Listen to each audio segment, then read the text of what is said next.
Hey y'all, what's good, beautiful people? It's your girl Tay, and I'm here yet again with another video. So today is Thursday, you guys. I'm sorry I didn't get a chance to do that video yesterday, but like I told you guys the day before, my son actually had to be put to sleep for a dental procedure that he had done yesterday at 7 o'clock in the morning, and then I had to bring him home and basically watch him or whatever. So with his little, I just wanted to basically watch my son. That's basically why I didn't do the video yesterday. Plus I was exhausted. I was tired from being up that early in the morning. I'm not really a morning person unless I have to be.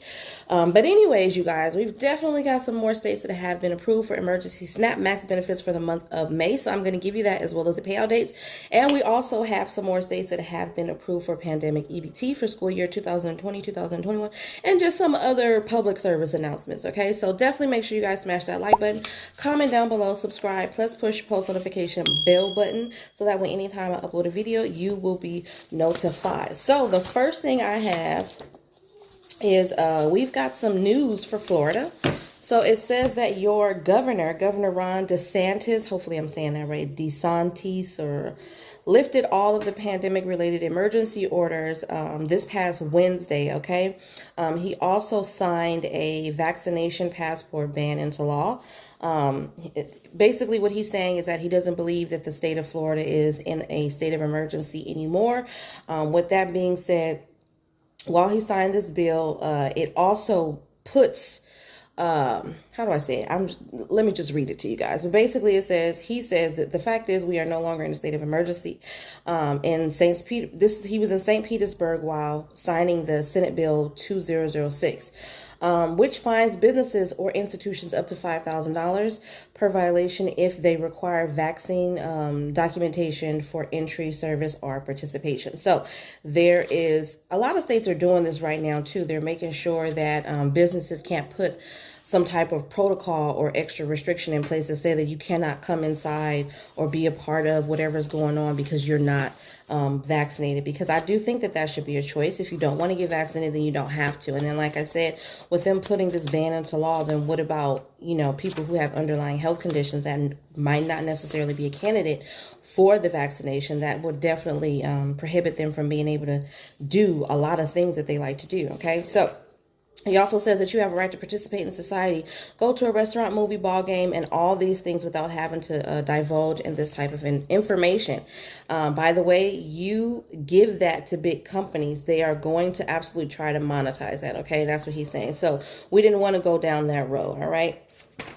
The governor also said that the emergency orders that were in place for the pandemic are no longer needed. Okay. They're saying that you guys have got 80% of the state seniors have been vaccinated, which brings me to my next point. So, I'm trying to see if I can find it in all of this stuff.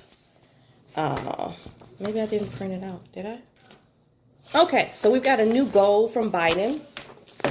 Biden has set a goal to have, about 70% of the population fully vaccinated by July 4th. I'm not exactly sure how he's going to get that done. I do know that he is ramping up more vaccination hotspots. They're trying to work out a deal not a deal, but maybe get a plan in place so that they can start taking these places closer to where people live. Because from all of the research that they've been doing as of lately, they've pretty much determined that a lot of people, I won't say a lot of people, but there's a great percentage of people who are not getting their vaccinations because they don't have access to those facilities. They don't live close to one. They don't have transportation or whatever the case may be. So they're trying to make it to where there are vaccination hotspots that are closer to where people live, if that makes any sense, especially in what they consider to be minority areas or low income, people who live below the poverty line. Basically, they're trying to get some more vaccination spots near them. Okay. And one more public service announcement, well, actually two more. So I just kind of saw this and I thought it was interesting. So if you guys didn't already know, Oprah Winfrey has actually been mailing out $15,000 stimulus checks. This is her stimulus checks that she has been mailing out. I'm going to read a little bit of what it says here. She says literally she has been, people don't know this, but that she's been going through the newspaper, finding stories of people who weren't doing well in their life, sending them money, trying to help because she knows that she has been blessed. Okay. It says a TV host's latest gifting may lack the pizzazz of her infamous car giveaway of 2004. I don't know if you guys remember that. I heard about it, but I didn't see it. I like Oprah, but I don't watch shows like that, so I didn't really see it. I just kind of heard about it in the news. But apparently with that car giveaway, it wasn't necessarily free, which I knew that when she gave it away. Even when you give somebody a house, they're still responsible for taxes or something on that house. And that was pretty much what happened. For all of those cars that she gave out, she had 276 audience members who were gifted a car, but were expected to pay the tax on their new cars, which was as much as $7,000. So could you imagine you get a gift, but then you end up having to pay the tax on that car, $7,000, because the car is completely free, right? But you have to pay the taxes on it. So she says, I sent the maximum amount that the government allows you to give a person, which is $15,000 per person, and saying, I know it's going to be a while before you're working. Let me help you out. She explained, noting that she had made a list of people who she knew would not be working during the pandemic for her to give to them. Okay, so if any of you guys are falling in that category, you receive $15,000, I would absolutely love to hear about it, okay? I've always wondered, too, these people who get their stories in the mail, like not the mail, these stories in the news, like how do these, like, I'm wondering, how do these news stations come across that information to go find a person who, for example, may have been waiting for 7 to 8 months to get their unemployment, and all of a sudden you see their story in the newspaper. But anyways, I know I'm all over the place, you guys, but the last thing is just more or less a review, going over this again for the Golden State Stimulus, because a lot of people are asking me about it. So I printed up some information off of the internet to show you guys what's going on with the Golden State Grant Program for CalWorks and the Golden State Stimulus. Okay, so the Golden State Grant will provide a one-time $600 payment to all CalWorks assistance units. These payments do not impact your CalWorks or your CalFresh eligibility or monthly benefits, okay? These payments will be automatically sent to households. And actually, they sent this out, I believe it was March 27th on your EBT card. You would have already gotten this. This is for California. On your EBT card, March 27th. And then there was a follow-up voicemail that came, I believe, April the 2nd, to let you know that that extra $600 was not your benefits, but was indeed the California grant, okay? Now, for the California Golden State Stimulus, those payments actually started going out in mid-April. For those who qualify, payment dates for stimulus funds will vary depending on when you filed your 2020 tax return. It says, according to the California Franchise Tax Board, those who file their taxes after April 23rd wait up to 3 times longer than others to receive their stimulus funds. It says, in order to receive the Golden State Stimulus payments, you must first file your 2020 tax return and wait for that return to complete processing before you can get it, okay? The Franchise Tax Board also says that in terms of when and how often they're going to be sending out the payments, we schedule and issue stimulus payments twice a month after eligible 2020 tax returns are processed. Excuse me. Sorry, y'all. Residents who filed their 2020 tax return between January 1st and March 1st were expected to receive their stimulus payment starting after April 15th. So honestly, it's going to take them forever to get all of those stimulus payments out, because they're not doing it weekly like they're doing the regular federal stimulus check. They're sending them out. They're updating their system between Wednesday and Friday for there to be a deposit on the following Wednesday or Friday. So with this, they're only doing it twice a month, and they haven't given any other information that I have found to know if there's a specific day that they're doing it or a specific week that they're doing it or how they're doing it. It just says that they're giving them out twice a month. So it's going to take a while for you guys to get it. The Golden State Stimulus, as far as I know, Golden State Stimulus is for those who have, let me see here, it says, the Golden State Grant is for people who have SSI, State Supplementary Payment, which is SSP, and Cash Assistance Program for immigrants. I don't see anything about SSDI. I only see SSI and SSP. I do believe that some people, though, who have received their $600 Golden State Grant did say that they were receiving SSDI. So if any of you guys fall in that category in California, you receive disability benefits, SSDI specifically, then leave that information in the comment section below, so that way some of your fellow Californians who are still waiting and wondering if they qualify will get a little bit of hope that way, because I haven't seen any information about people who receive SSDI. This only applies to SSI, SSP, and CAPI, which is Cash Assistance Program for people from across the way, okay? Now, for the stuff that I know you guys want to know about, let's start with these max emergency max SNAP benefits for the month of May. I'm going to give you guys those. We're up to, I think, 22 states. So I'm going to give you that information now along with the payout dates, okay? So Alabama, May 29th. Arizona, May 1st through the 4th for last names beginning with A through F, and then the rest of the cases will be done regular issuance date. Colorado, May 9th through 19th. Florida, May 8th. And then after households who receive benefits after the 7th, they will receive their benefits staggered, but it doesn't say which dates or how often. It's just going to be staggered after the 8th. Georgia, May 24th, 26th, 28th, and 30th. Hawaii, June 14th. Kentucky, May 2nd through the 19th. Regular issuance and by last number of your Social Security. New applications will be provided those benefits the day after approval. Maryland, all month long. Mississippi, May 2nd. New Jersey, May 1st through the 5th, normal issuance dates. And then North Carolina, May 22nd through the 31st. Oklahoma, May 10th through the 15th. Oregon, May 10th, 27th, and June 6th. Rhode Island, May 3rd. South Carolina, May 1st through the 19th. And the new apps will be done all month long. Vermont, June 11th. Virginia, May 16th. Washington, regular issuance dates. Wisconsin, May 22nd and July 10th. Wyoming will be dispersed between May 2nd through the 5th. So you should have already gotten it based off of the first letter of your last name. Now, I did also see that Texas was approved for emergency max SNAP benefits for May, but I did not see a the payout date. So if I can find that, I'll try to put that information in the description box some way, somehow below, or I'll pin it in the comments for you guys. Now, let's get on to this pandemic EBT. I'm going to switch my camera around so you guys can see my screen. All right, here we go. So as you can see, I was already on here. You guys can see right here. Let me refresh the screen if I can, just to see if anything has changed. Okay, so this is the emergency SNAP maximum allotments for the month of May, right here at the top.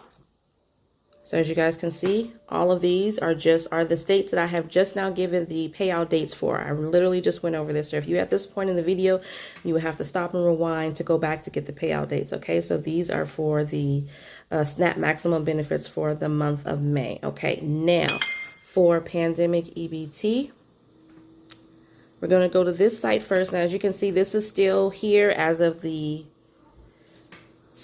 April 30th. It hasn't updated yet. Sometimes this updates before the United States Department of Agriculture, and other times it doesn't. So now we're going to go to, I think it's this one.